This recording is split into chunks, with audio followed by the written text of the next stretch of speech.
Todos, gracias por conectarse. Vamos a empezar con la clase del día de hoy. Así que, Señor, te damos gracias el día de hoy por lo que vamos a aprender, por lo que tú vas a revelar en nuestros corazones. Que sea una palabra que nos exhorte, nos confronte, nos anime, nos consuele, nos inspire, Padre. Que tu Espíritu Santo sea trayendo la revelación conforme cada uno está caminando, conforme cada uno necesita. Y Padre, que lo más importante es que pongas en nosotros el querer como el hacer la palabra que hoy día vamos a escuchar el día de mañana. En el nombre de Jesús te damos gracias. Amén. Ujú. Ya, ahora sí, hoy día nos toca lo que es el tema de dominio, el seminario de dominio y autoridad. La anterior clase, el hermano César ha hablado acerca del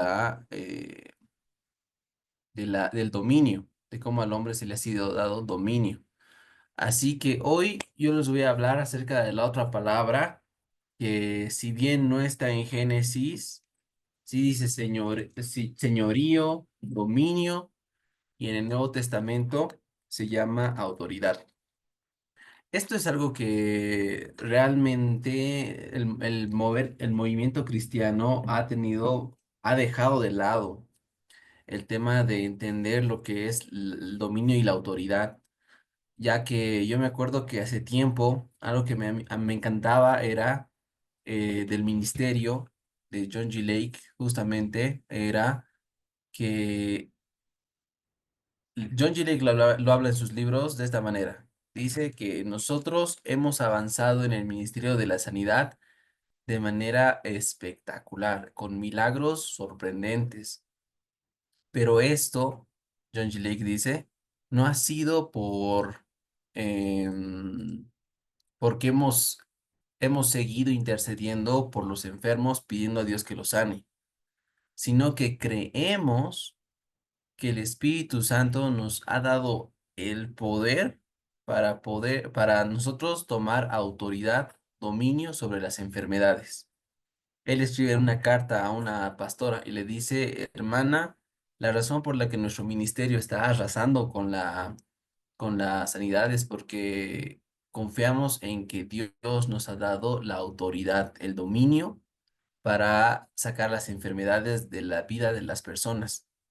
Creemos que así como Pedro, el hombre de Dios tiene una conexión con el dominio de Cristo, así como Pedro en su alma le dice al enfermo del templo de la Hermosa, levántate y anda.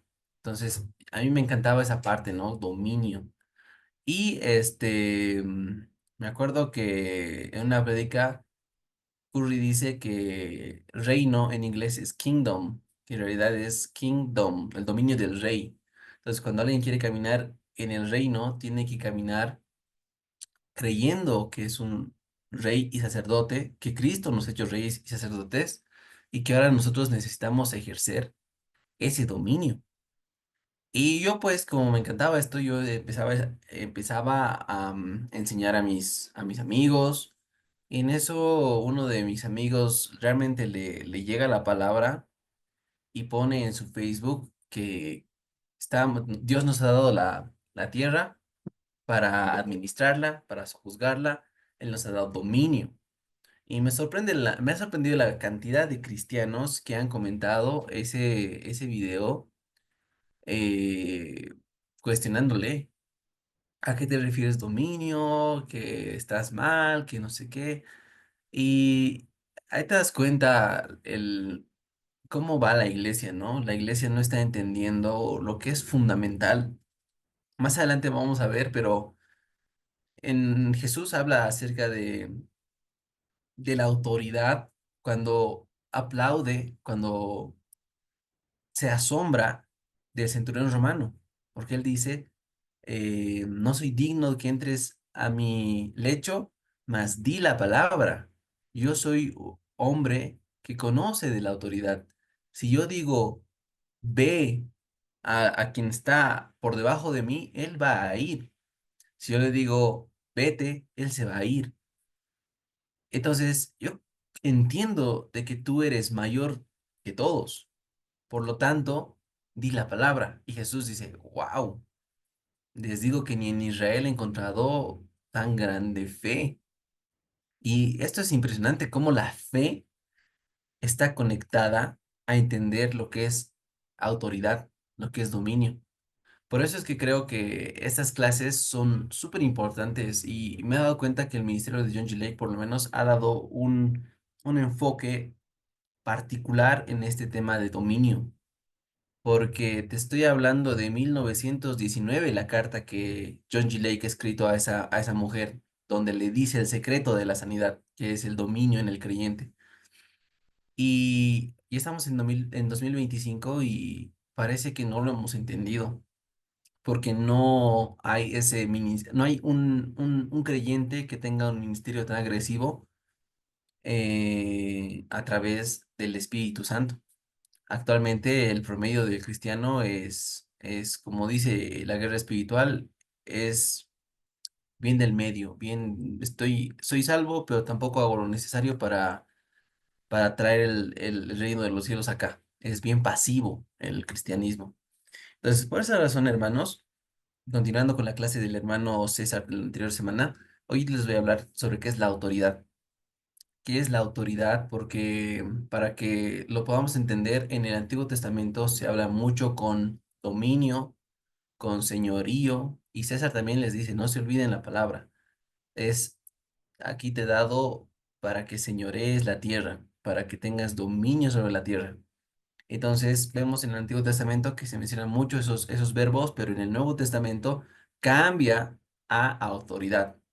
Entonces, pero es lo mismo, ¿ya? Así que nos vamos a ir a Mateo 28 del 18 al 20. Aquí dice, Jesús se acercó y les habló diciendo, toda potestad o toda autoridad me es dada en el cielo y en la tierra. Por tanto, vayan y hagan discípulos en todas las naciones, bautizándolos en el nombre del Padre, del Hijo y del Espíritu Santo, enseñándoles que guarden todas las cosas que os he mandado. Fíjense que primero viene lo que es vayan y hagan discípulos, y luego el 20 dice, enséñenles que guarden todas las cosas. Y ese es el mandato de ir. Muchas veces creemos que el mandato de ir es evangelizar y listo, y nos vamos. Pero aquí dice, enséñenles a que guarden las cosas. Y yo les pregunto a ustedes en su día a día, ¿cuánto les ha costado guardar sus enseñanzas? Disciplinarse a guardar sus enseñanzas.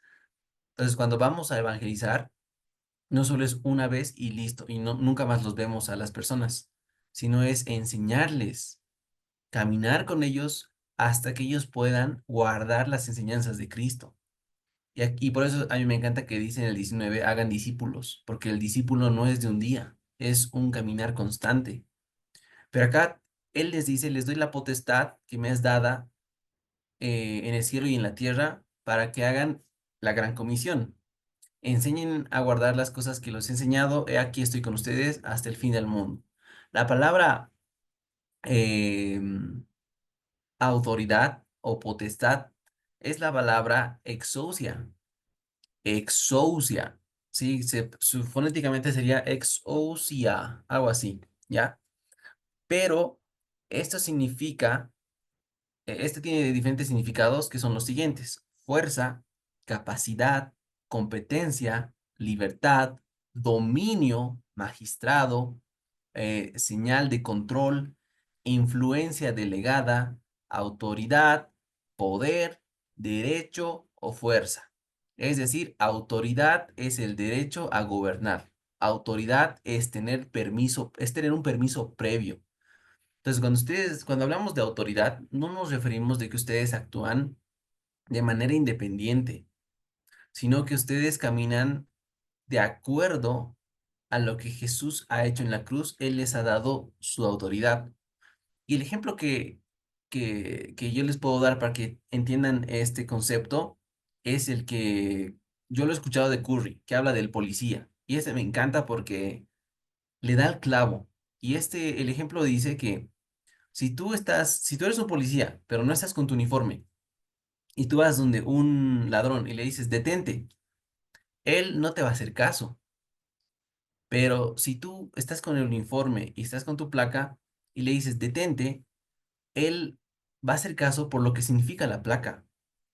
Entonces, cuando una persona entra para ser policía, no tiene que decir mi nombre es Manolo y yo soy policía para que el ladrón le obedezca. Él solo tiene que mostrar la placa que le ha sido delegada y en esa placa el país entero le ha delegado la protección y que se llama la autoridad para ejercer contra todo lo que quiere atacar la ley o todo lo que va contra la ley. Entonces, esa placa es lo que hace al policía. Por eso es que cuando los despiden les dicen, deja tu placa y tu pistola, tu arma y tu placa, ¿no? Pero este ejemplo que se lo queden en su cabeza porque es súper importante. El nombre de Jesús es la placa. En él está toda la autoridad del cielo y la tierra. Nunca dice que él nos da su autoridad, que nosotros tenemos autoridad, sino el que nos delega de su nombre. Por eso es cuando alguien dice, ah, he abierto esa puerta y el diablo le he dado autoridad al diablo. Y eso es mentira, porque si tú tuvieses un poco de autoridad, entonces no hay toda la autoridad, no está en Cristo. Es por eso que tenemos que entender que toda la autoridad está en Cristo y a través de su nombre es que nosotros nos movemos y el diablo no tiene nada de autoridad. Entonces, hermano, ¿por qué me ataca? ¿Cómo es que sufro estas cosas? Tenemos que entender dos cosas. Y esto ya lo hemos explicado, pero a ver, vamos a volver a tocarlo. Solo tengo que ver el versículo.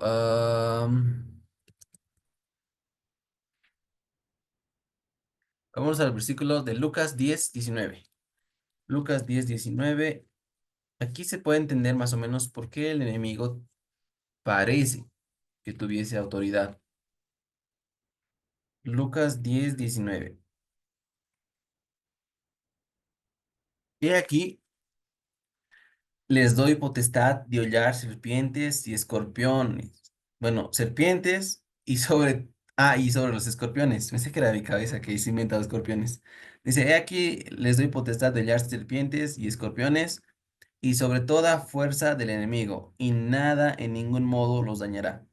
Entonces aquí vemos dos verbos. La primera es potestad y la segunda es sobre toda fuerza del enemigo. Entonces, la palabra en inglés se podría decir que todo lo pone como poder. Les doy poder para que puedan hollar serpientes y escorpiones y sobre todo poder del enemigo. Pero esos son diferentes verbos en lo que es la traducción en griego. Aquí, cuando dice les doy potestad de hollar serpientes y escorpiones, es la palabra exousia que estamos hablando acá, que dice les doy autoridad, les da el permiso. Pero poder, pero la palabra fuerza del enemigo es la palabra dunamis, que significa habilidad. Entonces, ¿por qué el enemigo a veces trata de imponer su fuerza? Es como, yo lo veo más como el banco. El ladrón no tiene la autoridad para entrar al banco, pero sí puede tener la habilidad de robar el banco. El hecho de que tenga la habilidad no significa que eso sea legal, no significa que eso es legítimo, sino que es la habilidad que él tiene, pero que no es correcto. Por esa razón es que aquí Jesús dice, les doy la autoridad para que nada del enemigo en ninguna manera los dañe y ustedes puedan aplastar, hollar serpientes y escorpiones y sobre todo a fuerza del enemigo, ¿no? Entonces eso es importante entenderlo, que el enemigo cuando él ataca es porque él es un ladrón, él ha nacido, dice la Biblia, con maldad, él viene a robar, matar y destruir, eso dice Juan 10:10.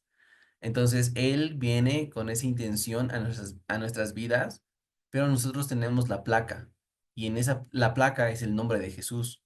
Y en su nombre, toda autoridad, cielo y la tierra, nos ha sido delegada. Por esa razón es que nosotros podemos decir que caminamos en autoridad. Es como les expliqué la semana pasada, bueno, hace 2 semanas, de la unción, que nosotros no tenemos unción sino que caminamos bajo el efecto de la unción del ungido, que es Cristo. Entonces, cuando entendemos eso, yo sé que no hay nada en qué me puedo gloriar. En este caso, cuando mi amigo puso ese post en Facebook y todos le atacaron, todos han creído que él se estaba elevando y diciendo yo soy Dios y yo tengo dominio y yo tengo potestad y autoridad sobre la tierra, ¿me entienden? Y algo que César dijo la anterior semana es que Dios le ha dado autoridad al hombre para administrar la tierra, no para señorear a las personas, porque eso es muy malo, eso es manipulación. Eso que se llama Jesús explica, dice, ustedes no tienen que ser así porque en la tierra buscan ese tipo de autoridad, ese tipo de potestad para oprimir a las personas, pero dentro de ustedes no va a ser así, sino que ustedes van a aprender lo que es el servicio, ¿ya? Entonces, la palabra exousia, la palabra autoridad, que se usa en toda autoridad me es dada en el cielo y en la tierra, significa autoridad es el derecho a gobernar. Dios te ha dado el derecho a gobernar a través de su nombre. A través de su nombre te ha dado un permiso previo a ti. Por eso es que dice, los que tienen fe en su nombre, Dios les ha hecho hijos de Dios. Entonces, nosotros hemos nacido al creer en su nombre. Por eso es que el nombre de Cristo tiene poder, porque a través de su nombre es que nos movemos. En Primera de Juan, ya avanzando, el capítulo 4 del 15 al 18 dice lo siguiente: todo aquel que confiese que Jesús es el Hijo de Dios, Dios permanece en él y él en Dios. Y nosotros hemos conocido y hemos creído el amor que tiene para con nosotros. Fíjense, dos verbos claves ahí: conocer y creer. Eso es totalmente diferente, porque muchos conocen. Yo sé que Dios sana a los enfermos.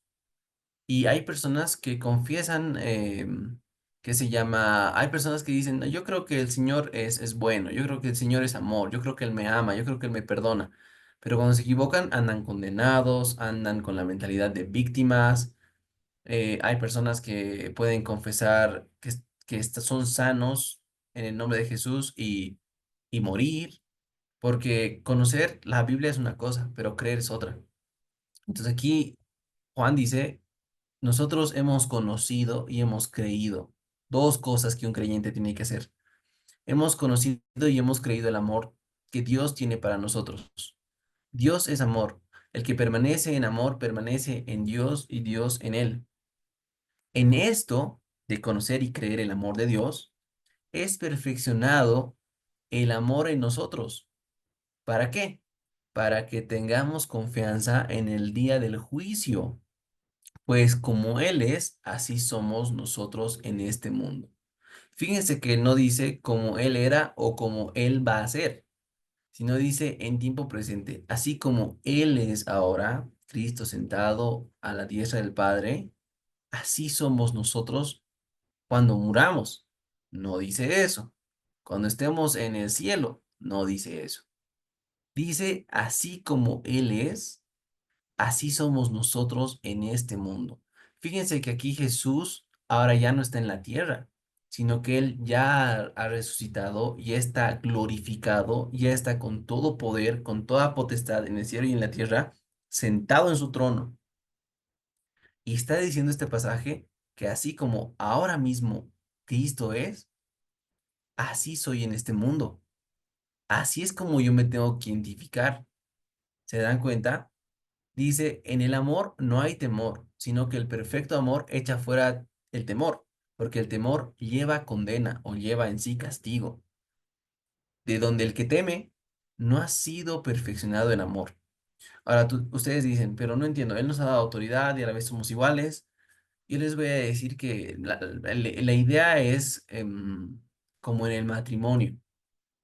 En el matrimonio, tú cuando te casas tienes el nombre de tu esposo y para hacer cosas, eh, cuando él no está, tú no tienes que llamarlo a él y que esté presente, sino que tú puedes mostrar que tú ya eres su esposa y ya no necesitas que la persona esté presente, ya lo haces todo. Su nombre es tu nombre, son como uno. Es por eso que aquí cuando la Biblia habla acerca de identificarnos, así como Él es nosotros en este mundo, es como podemos empezar a caminar.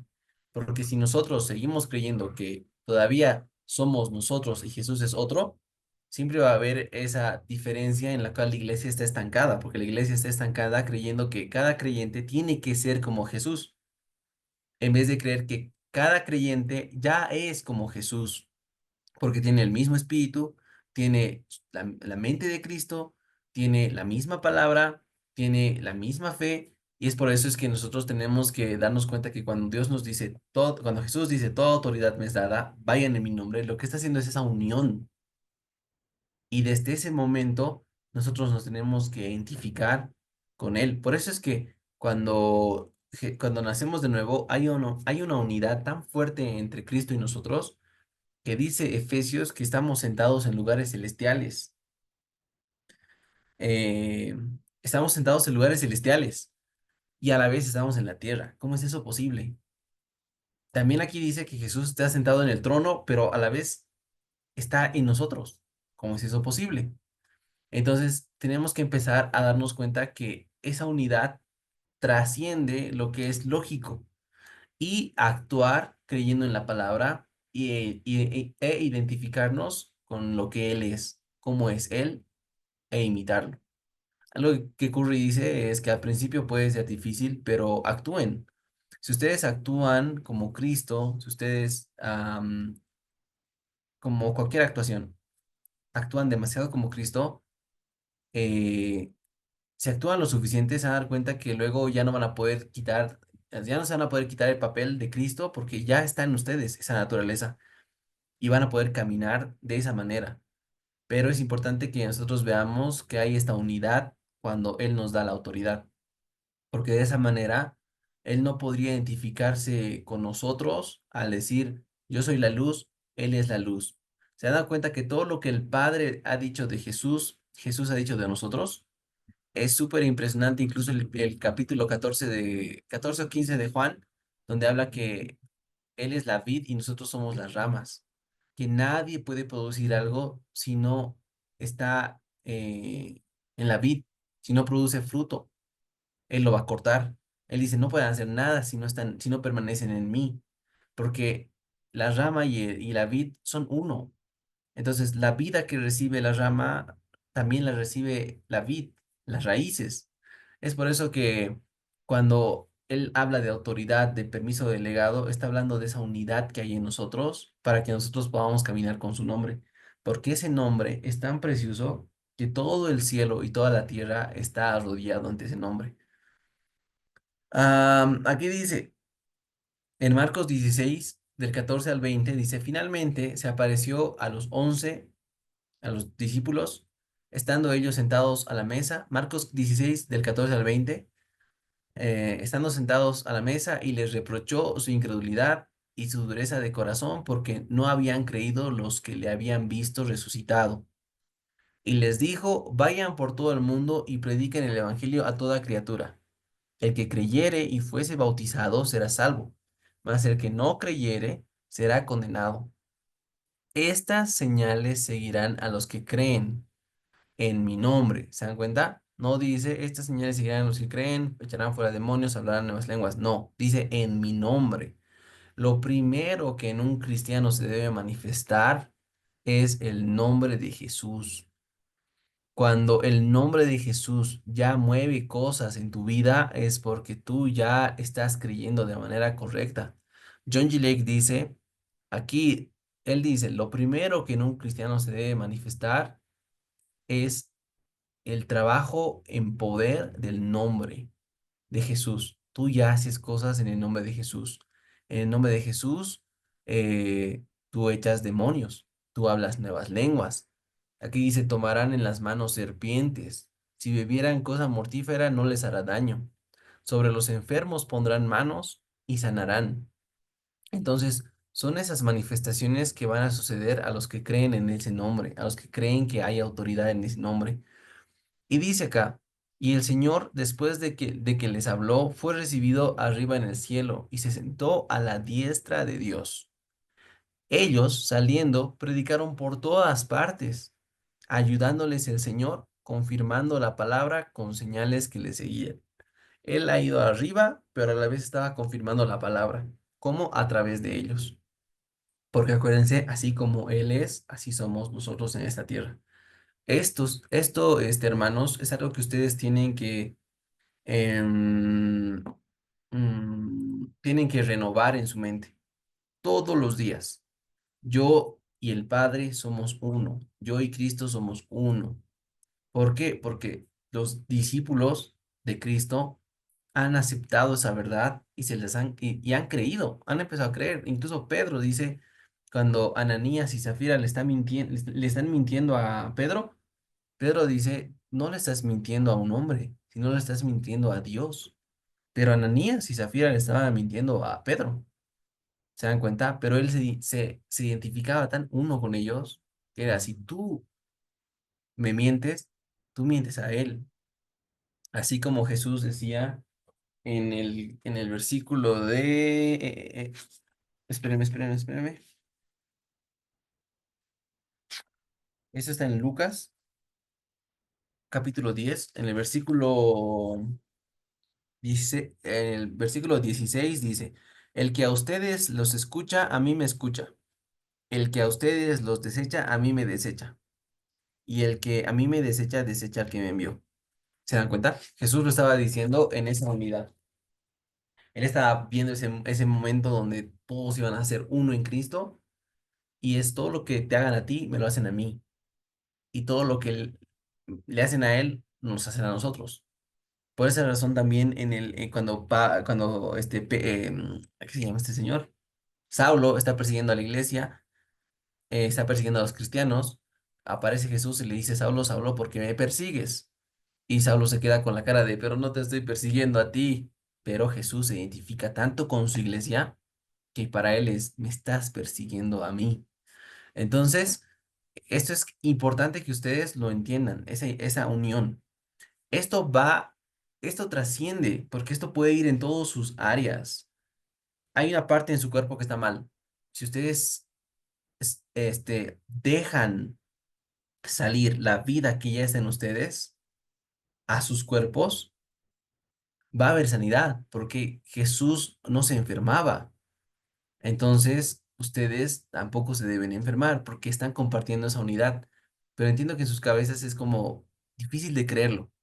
Pero eso es la renovación de la mente, porque a mí igual me costaba entender esa unidad, porque constantemente veías a alguien que estaba cometiendo errores y que de la noche a la mañana ya supuestamente camina en victoria.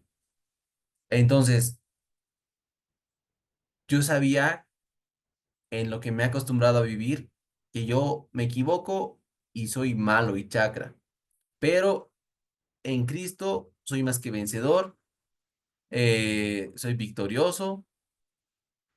Y entonces, unir estas dos vidas era un caos, y eso la Biblia le llama santificación, renovación de la mente, donde a través de la renovación de la mente tú te transformas. Dice, transfórmense por medio de la renovación de la mente, no se amolden a este mundo, no dejen que el mundo les dé la forma, les indique quiénes son, sino busquen renuévense la mente a través de lo que es las verdades y las promesas de Dios. ¿Qué es lo que Dios dice de ti?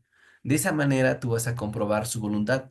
Yo no voy a comprobar nunca la voluntad de Dios de sanar a los enfermos si nunca renuevo mi mente, dejo que eso se transforme en mí y yo ponga mi mano en el enfermo y el enfermo sea sano. Es tan importante que nosotros podamos ver la vida de Cristo en nuestra vida que Pedro dice que él ha dejado promesas grandísimas, impresionantes promesas, para que quien sea que agarre una promesa, crea y la cumpla, sea partícipe de la naturaleza divina. Entonces, si yo no busco las promesas y las aplico, nunca voy a ser partícipe de la naturaleza divina. Imagínense que ustedes nunca sanen a un enfermo, se vayan al cielo. Em, Van a llegar al cielo, se van a dar cuenta que podían haber hecho eso, pero ya están con el Señor, ya son bendecidos, van a ver todo de manera instantánea ahí, pero nunca han podido experimentar esa parte en el ADN de Dios, de sanar. Se han ido sin esa experiencia. Imagínense que nunca han podido votar a un demonio, nunca les ha interesado el echar demonios. Ustedes se van a ir sin haber experimentado esa parte del corazón de Dios, esa virtud que Él tiene de liberar, de sanar. ¿Se dan cuenta? Es por eso que nosotros tenemos que experimentar es- este Cristo en nosotros. Por eso Pablo dice, yo no golpeo al aire, porque sé que el poder de la resurrección habita en mí. Y cada vez que yo muero, cada vez que yo renuevo mi mente a creer que soy nuevo en Cristo, Cristo es visto en mí, Cristo es magnificado en mí. Por eso Pablo dice, ya no vivo yo, sino que Cristo vive en mí. Él constantemente en las cartas enfatiza que Él ya no existe. De modo que si alguien está en Cristo, es una nueva criatura. Las cosas viejas, nuestra propia identidad, pasaron, ya no importan. Ahora todo es nuevo. Este ser, esta nueva creación tan nueva, está creada por la palabra de Dios. Y la palabra de Dios es la expresión viva de lo que es autoridad. Porque un rey no hace nada con sus manos. Él dice la palabra y todos tienen que obedecer. Esa es la máxima señal de una persona con autoridad. Yo les digo algo. Yo me acuerdo que cuando una persona más grita es donde menos autoridad tiene.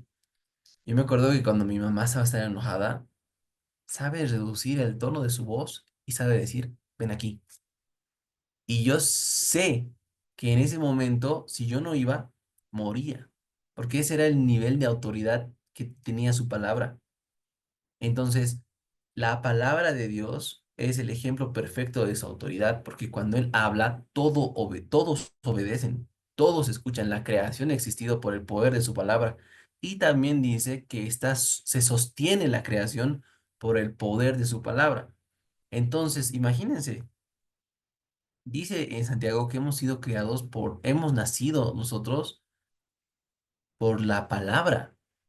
Entonces, el momento en que somos una nueva criatura, estamos revestidos de esa autoridad delegada. Somos uno, así como Dios, Jesús es la palabra hecha carne, nosotros somos la palabra hecha carne porque Él nos ha creado por medio de su palabra. Por eso es que no debería haber diferencia. Cristo no ve diferencia entre tú y Él. Tanto es así que él escribe en Hebreos que él no se avergüenza de llamarnos hermanos. Así que por estas razones que nosotros tenemos que entender que esto es necesario y aprender a caminar. Voy a hacer un paréntesis, porque me encanta en los evangelios cómo Jesús habla, no sé si es en Lucas. Mm, déjenme ver. Ah, sí, sí, sí, es acá. Ya. Voy a leer. Dice, está en una parte de Lucas, capítulo 4 de Lucas. El 28, cuando oyeron estas cosas, todos en la sinagoga se llenaron de ira y levantándose le echaron fuera de la ciudad y le llevaron hasta la cumbre del monte sobre el cual la ciudad de ellos estaba edificada para despeñarle. Pero él, pasando por el medio de ellos, se fue y descendió a Capernaum, a la ciudad de Galilea, y les enseñaba los sábados. Las personas se maravillaban de su doctrina porque su palabra era con autoridad. Estaba en la sinagoga un hombre que tenía un espíritu de un demonio inmundo, el cual exclamó a gran voz diciendo, déjanos, ¿qué tenemos contigo, Jesús de Nazaret? ¿Has venido a destruirnos? Yo te conozco, tú eres el santo de Dios. Y Jesús les reprendió diciendo, enmudece y sal de él. Entonces el demonio, derribándole en medio, salió de él y no le hizo daño alguno. Todos los que vieron eso estaban asombrados y hablaban entre sí. ¿Qué palabra es esta? ¿Con qué autoridad y poder manda a los espíritus inmundos y salen? Fíjense, al principio dice, se maravillaban de su doctrina, porque hablaba con autoridad. Entonces, esto es asombroso. Porque la doctrina, en las iglesias se pelean cuál es tu doctrina, cuál es tu... Pero aquí Jesús, en esta historia, Lucas escribe y lo eternaliza diciendo que la doctrina de Cristo era el poder de su palabra que expresaba autoridad y poder. O sea, su doctrina era la manifestación de la autoridad que Dios le ha delegado. Y esa misma doctrina es la que el apóstol Pablo predicaba y diciendo, el evangelio no es de palabra solamente, sino de demostración de poder, de demostración del espíritu. Entonces, cuando yo he leído esto, dije, tengo que practicar esa doctrina, que es que mi palabra tenga poder y autoridad. Entonces, cada cosa que está mal, voy a decir mi palabra en el nombre de Jesús. Y ahí uno empieza a entrenar. ¿Por qué? Porque ustedes son reyes y sacerdotes. Hay una parte, ay, no me acuerdo dónde es, en Eclesiastés, que dice dónde es. ah, Es en inglés, es más o menos where the word of a king is, there is power. Donde está la palabra del rey, hay poder. ¿Ya? Entonces, donde está la palabra del rey, hay poder. Entonces, donde está la palabra de Dios, hay poder. Donde está la palabra de Cristo, hay poder. Y donde está su palabra de ustedes, hay poder. Porque ustedes ya no son humanos, simplemente desconectados de Dios. Ustedes han nacido de nuevo y han sido recreados en el Cristo. Están fundados en la roca. Es por eso que ahora sus palabras sí tienen efecto. Por esa razón es que la palabra es tan importante. Caminar en autoridad. Yo por lo menos en todo mi caminar cristiano, y si es que a futuro Dios me revela otra cosa o lo complementa, genial, pero hasta donde he llegado, yo puedo concluir que la manifestación más grande de autoridad es que tu palabra cause efecto, tenga poder. El enemigo ha querido quitar eso de nosotros, que nuestra boca que no produzca nada. Por esa razón, yo les digo que cuando una palabra no produce algo, ¿qué usualmente se le llama? Eso significa que es mentira, porque no está produciendo nada. Entonces, cuando Dios ha creado al humano a su imagen y semejanza, si la palabra de Dios creaba cosas, también la palabra del ser humano creaba cosas, porque estaba hecha en imagen y semejanza. Pero hemos adquirido otra naturaleza cuando hemos obedecido al diablo. ¿Cuál es la naturaleza del diablo? Él es el padre de la mentira. Él ha hecho que el humano crea que su boca no tiene poder y al día de hoy todo, por eso dice que las palabras vanas van a ser juzgadas, las palabras que no producen fruto. Entonces, como estábamos con esa naturaleza, con una boca que no produce nada, cuando Cristo viene, lo primero que hace Jesús cuando los envía es la llenura del Espíritu Santo y ¿qué aparece encima de ellos? Las lenguas. Muchos hablan en lenguas. La lengua es controlada por fin. Y Santiago dice, ningún hombre puede domar la lengua, excepto la nueva criatura. Porque la nueva criatura, por definición, es una criatura que no ha existido antes. No es un ángel ni es un humano. ¿Se dan cuenta? Esa nueva criatura es Cristo en nosotros y Cristo tiene ambas realidades, lo espiritual y lo terrenal, lo humano, lo físico. Por eso es que nuestro cuerpo físico va a ser eternizado, nos va a dar cuerpo mortal. Esa nueva criatura sí puede dominar la lengua. Entonces, ¿por qué? Porque es rey y sacerdote y él necesita su palabra para gobernar. Por esa razón es que ahora nosotros tenemos que trabajar como reyes, significa siendo administradores de la tierra, y como sacerdotes, llevando a las personas a Cristo. ¿Se dan cuenta? Son tanto vertical como horizontal. Nuestro trabajo es una cruz, la tierra, el cielo.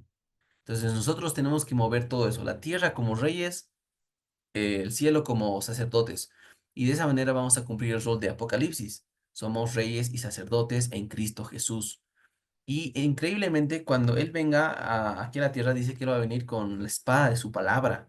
Entonces, si ustedes buscan en toda la Biblia, se dan cuenta cuán importante es la palabra y cómo la palabra demuestra la autoridad que uno siente. Por eso dice que la razón por la que hemos nacido de nuevo es porque hemos creído en el corazón y lo hemos confesado con la boca.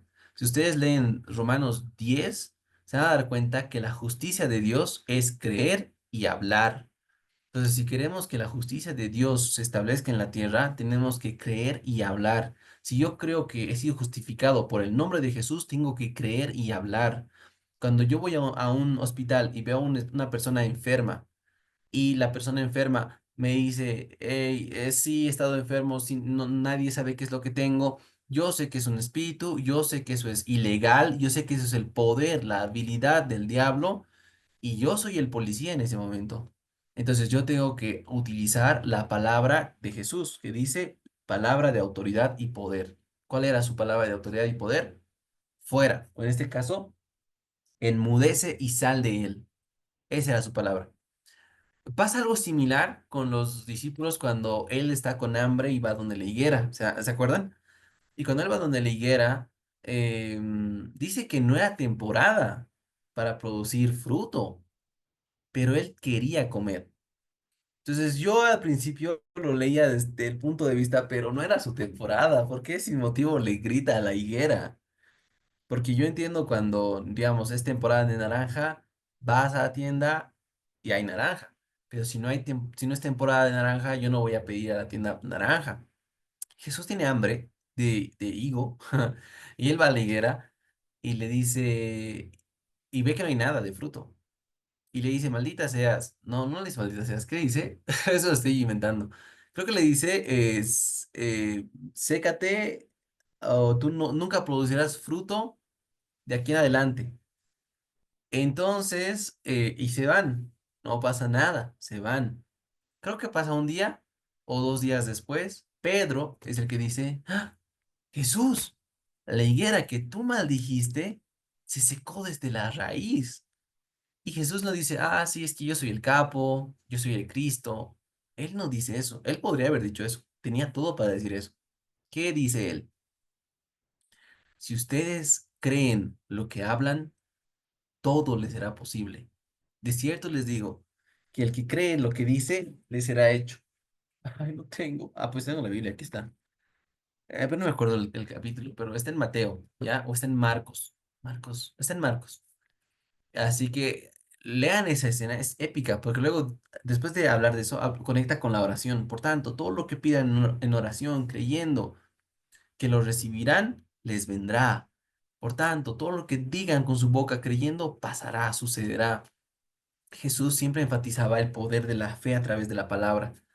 Cuando le dicen los discípulos, bueno, los señores, aumentanos ¿qué les dices? Jesús, ayuda a nuestra incredulidad, aumentanos la fe. Miren, esas personas le han dicho, aumentanos nuestra fe. Jesús, él mismo ha dicho, den a todo aquel que les pida. Entonces Jesús no podía romper esa regla. Él tenía que decir, bueno, ¿quieren que les dé fe? Párense en línea, voy a poner mis manos. Eso debería ser. Yo cuando estaba estudiando eso decía, él tenía que haber hecho eso, porque si no, no les daría lo que le han pedido. Y eso fallaría en la palabra. Pero Jesús hace algo increíble. Dice, Señor, aumentanos la fe, ayuda a nuestra incredulidad. Y Jesús les mira y les dice, si tuvieran fe, dirían a este monte. En otras palabras, y les hace el ejemplo de la semilla. La fe, el tamaño de la semilla y que la fe, el tamaño de la semilla es capaz de mover toda una montaña. Pero me encanta que dices, si tuviesen fe, dirían. Ahí está la respuesta para tener más fe. Cuando tú sientes que no tienes fe o que tienes poquita fe, empezá a hablar, empezá a decir las promesas de Dios, empezá a proclamar. No sé cuándo han predicado esto en la iglesia de Curry, porque a veces me acumulo miles de videos, pero Curry ha hablado algo genial que dice, magnifiquen a Dios en sus vidas, que dice la Biblia. Y Curry dice, cuando dice magnifiquen, no significa que a través de sus vidas van a ser más grande a Dios, porque Dios no puede ir más, no puede ser más grande de lo que ya es. Cuando la palabra te dice que magnifiques a Dios en tu vida, el nombre de Dios en tu vida, la palabra magnificar significa que crezca en tu entendimiento, en tu comprensión y también que crezca, que también en tus labios. Porque cuando tú proclamas lo grande que es Dios, estás magnificando a Dios en tu vida. Porque para ti, tú no lo estás viendo claramente. Por ejemplo, yo les cuento un testimonio. Esta semana yo antes me acostaba en la noche y pensaba en todo hasta que ya me dio el sueño. Pero leyendo un salmo, decía yo medito antes de dormir en tus testimonios. Y dije, qué curioso, qué buena idea. Y entonces esa noche me acuesto y digo, bueno, voy a agarrar un milagro que has hecho y voy a meditarlo. A ver, el clásico, el, el top 3 milagros de Dios, que el mismo Dios se jacta de esa obra y dice que contemos a todas las generaciones. Cuando los ha sacado a Egipto, diré, a los israelitas de Egipto, cómo ha abierto el mar. Entonces yo me he puesto a meditar acerca de cómo ha sido ese momento. Y mientras magnificaba a Dios en mi mente, veía ese ser tan poderoso, tan eterno, tan asombroso, que ha abierto el mar, que ha hecho que pasen en tierra seca, algo que ha cambiado la historia. Yo sentía, ¿cómo le puedo decir, pa? ¿Cómo puedo orar echado? Porque, o sea, meditaba en esa obra, en ese momento tan épico, y de por sí en mí había una reverencia y un temor a él sobre qué es lo que se merece de mi vida. Porque eso es lo que significa magnificar a Dios en tu vida. Y la manera en que uno puede magnificar es a través de su palabra. Es decir, Dios eres asombroso. Por eso ustedes ven los salmos, dice, pero tú me ayudarás, tú eres mi refugio, tú eres poderoso, nadie está sobre ti. Y David empieza a proclamar, y empieza a ver eso de Dios, y empieza a ver el poder de Dios, y empieza a verse protegido por ese poder. ¿Y qué pasa? Una vez que tú empiezas a hacer eso, dime si vas a tener poca fe. Tu fe va a estar al tope. Vas a decir, ¿quién contra mí? Si Él está por mí. El Dios de los ejércitos pelea mis batallas y todas las promesas van a llegar a ese momento a tu cabeza para que tú las confieses. Por esa razón les dice, si tuviesen fe dirían, porque ese momento en que tú abres tu boca empieza la magia. Así que, pucha, César me va a matar porque no he avanzado nada. A ver, solo para que se hagan una idea, son 4 hojas y solo he hecho una. Así que, pero espero que lo estén entendiendo hasta aquí, porque si no, me corto el cuello. Ahí sí va a ser en vano la clase. Espero que entiendan hasta el momento esa unidad que hay en el cielo y en el cielo con ustedes. Es tan importante entender esto porque cuando hay una revelación de quién es el Cristo, empiezas tú en tu corazón a trabajar con el cielo. Y esa parte es algo que se los voy a leer acá. Dice, ay, es que todo lo voy a desordenar, pero a ver, vamos a tener que hacer así nomás, pues.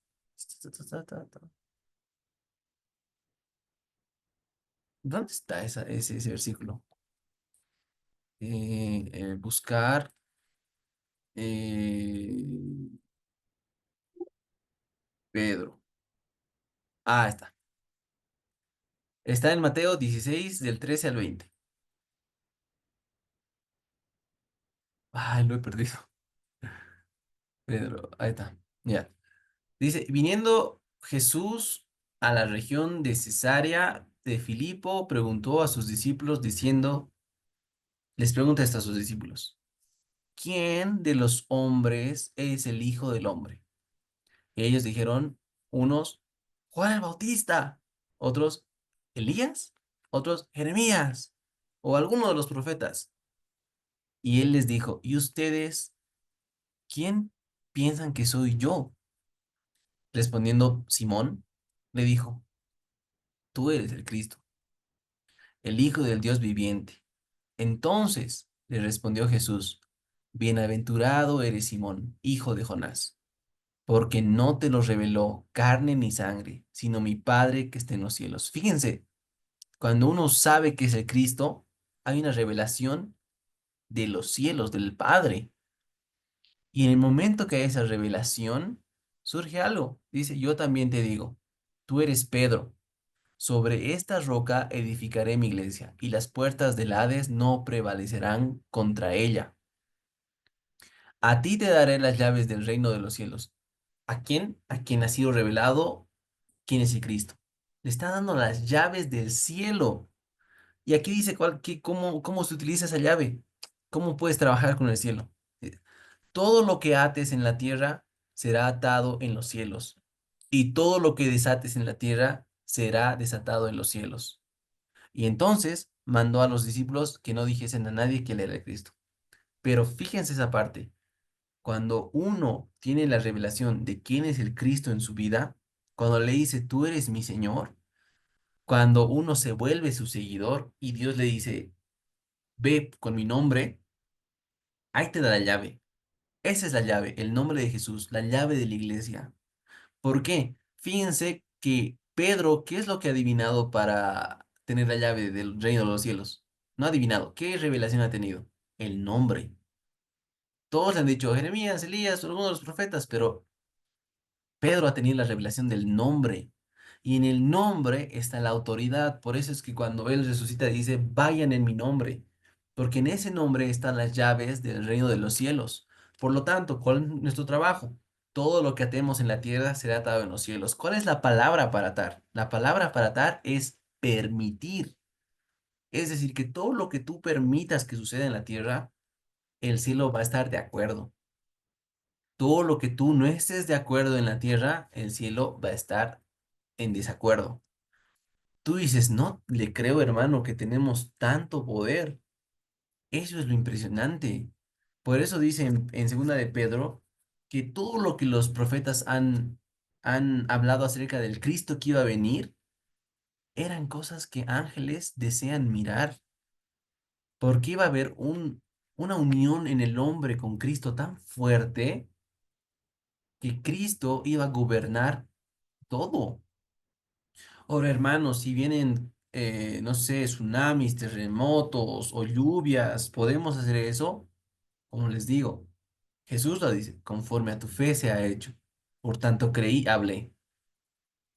Él pasa algo similar. Hay una tormenta, los discípulos no saben qué hacer, van a despertarle al maestro, el maestro se despierta y dice, detente. Y la tormenta, o le dice, paz, calma, y se detiene la tormenta.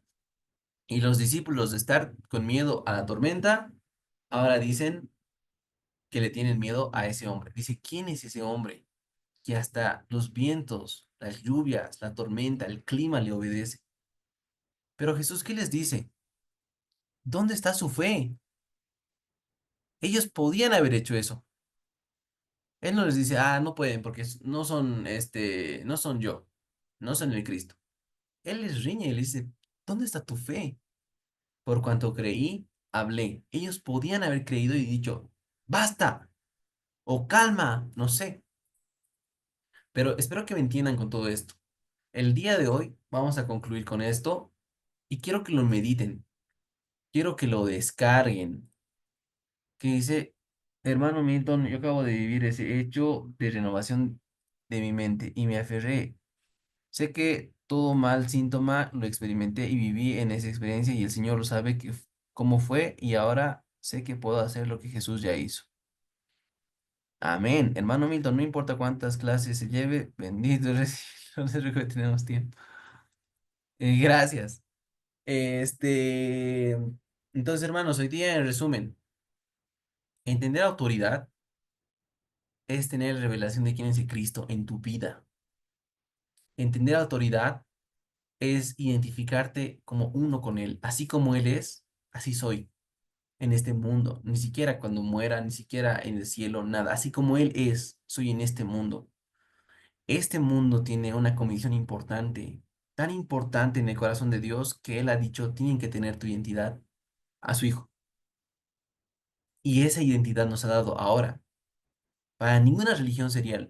Tú le muestras eso a una religión y te crucifican, que tú eres igual al Cristo redimido, resucitado, glorificado, sentado en el trono, que eres igual a Él en esta tierra, no te creo. Pero tú le muestras la Biblia y se van a caer de espaldas, porque eso es la verdad. Entonces, eso es renovación de la mente. Esto, hermanos, ustedes tienen que todos los días. Soy uno con el Padre y yo somos uno. Cuando yo pongo manos, Él pone manos. Cuando yo hablo vida, Él habla vida.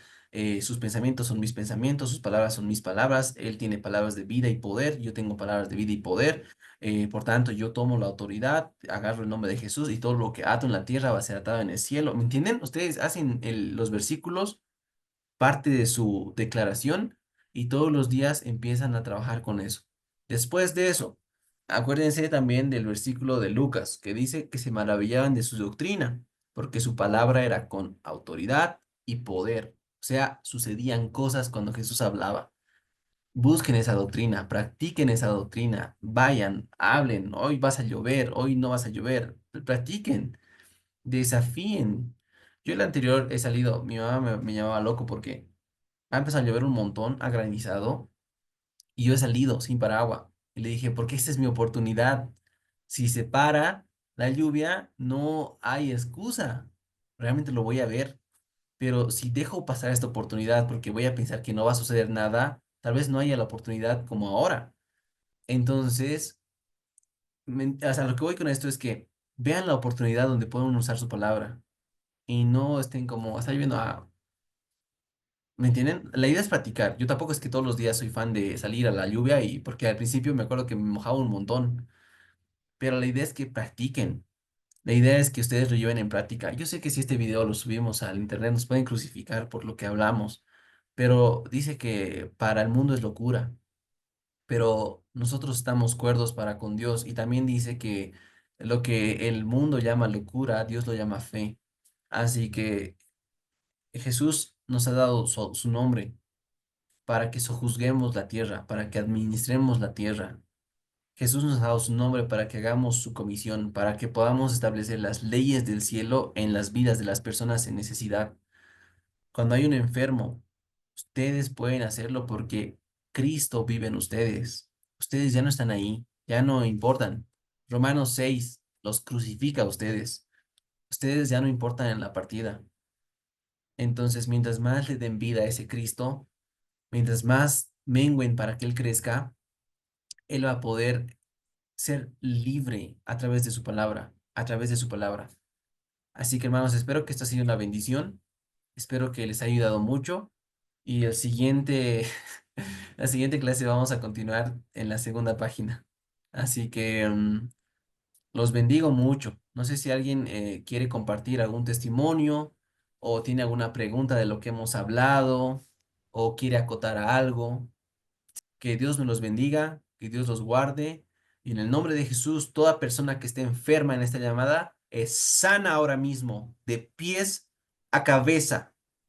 Nada de opresión, nada de estrés, nada de ansiedad. Todos son libres en este momento. Amén. Sí.